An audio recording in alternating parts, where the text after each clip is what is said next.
Hi everybody, Mike here once again from Hebden Photography, this time with a bonus tutorial. Don't forget to click the subscribe button so that you'll get an alert when the next in my Jerrica High Fashion Retouch series comes out. That's due Wednesday. Today, somebody sent me a message asking if I could show you guys something, so I'm gonna do my best here. What I have is a picture of Nikki, who came and sat with me not too long ago to get some pictures with her little friend here. This particular picture didn't work out because we had our little snake friend showing his face to the camera. Nikki, however, looking at the snake rather than the camera, so we didn't use this shot. I have a similar shot here where Nikki was looking at the camera. Our snake friend was off in the back here somewhere doing something else, so it didn't work out.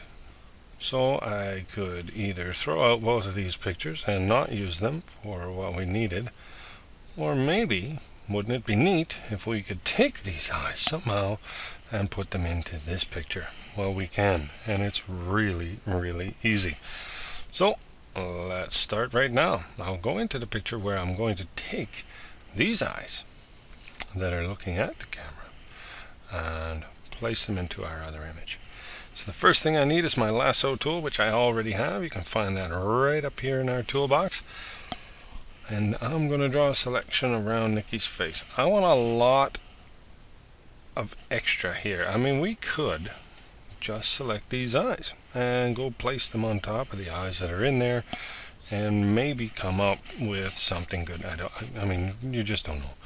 What I'm going to do is take a nice wide selection around. I'm going to even take that whole nose. There we are. Alright, so hold down the control key and hit J. That'll create a new layer using our selection. So if we go over here into our layers palette, you can see there is a layer with just what we selected. If we look at only that layer, you can see that's all we have here. Essentially, we've cut a piece out. Now we need to get that piece into the other picture. How do we do that? Well, we could use our move tool. Why not? I have this layer selected. I have my move tool selected, and I'll grab that area. And you can see me moving it across the screen, and just take it and hold it over that tab. It'll automatically switch, and I can drop it into this image. Now the problem is, that doesn't look very good at all. It looks quite funny, as a matter of fact. Okay, so now that we have this selection, now that we have these open eyes, we just need to place them in the right spot. Over here, above the layers palette, we want to first reduce the opacity of the eyes that we brought in so that we can see the original photo down below. Now, sometimes you got to keep this moving just so you can see what's what. You start putting things and losing track of which layer is which layer. You can get very confused very easily. So if I keep moving this, and what I'm going to do is I'm going to use this corner of Nikki's eye, and we'll try and line it up with that corner of her eye as a starting point. And that seems not too bad right there. We can see though that this eye is much lower than this one, so we do need to tilt this selection. The nose doesn't line up either. No problem. Holding the control key and then hitting the T key for transform, we bring up the free transform box and we can rotate this selection. Now we go over here with our mouse, we can see that the cursor changes to kind of a bent double arrow. That's going to mean that this will rotate around the center, which wouldn't be too bad, except for we've lined up this corner here. So I can take this anchor point right in the middle and place it on that corner.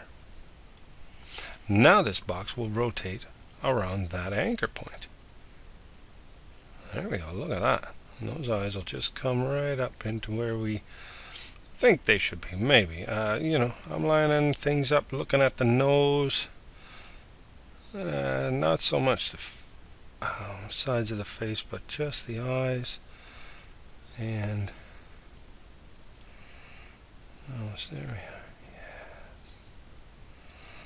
Hey, and with the opacity again, just click.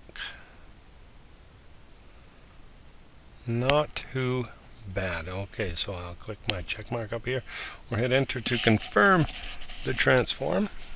And there we are. Now we have our eyes in place, or roughly in place anyway.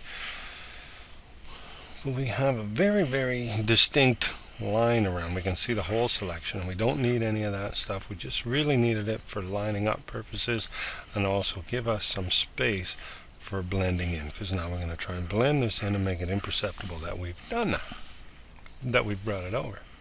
Okay, so zoom in just a little so that we can get a better look at this. Now I'll go to my add layer mask button and click on that, and we've created a mask on this layer. With that mask selected, and you can see it selected here, if I select over here, you can see the little rectangle around the little frame around the thumbnail, means that any work I do over here now will be applied to those eyes that we just brought over. Click on the thumbnail, click on the layer mask, pardon me, and any work we do will just happen on that mask and won't damage anything else.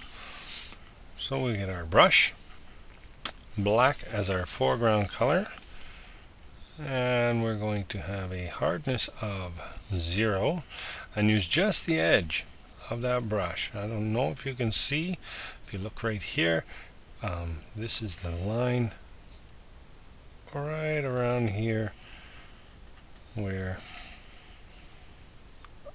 we need to start blending in. I use my soft edge brush and just the side of it. I can start blending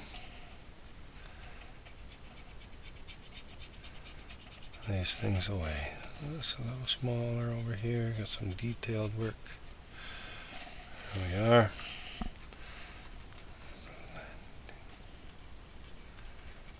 There we go.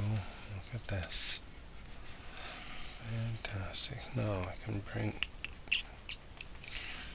his nose into play. Oh, okay. Now that doesn't look too bad at first glance.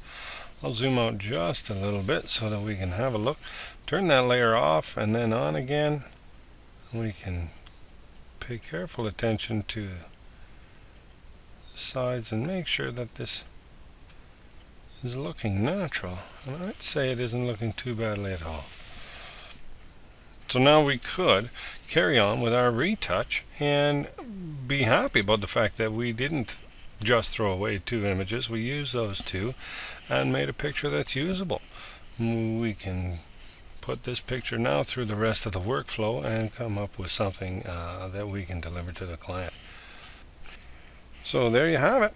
Hopefully you enjoyed this bonus tutorial. Once again, don't forget to click subscribe so that you will get a notification when the next tutorial comes out, which is due on Wednesday.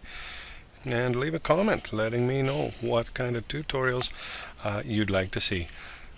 Bye everybody.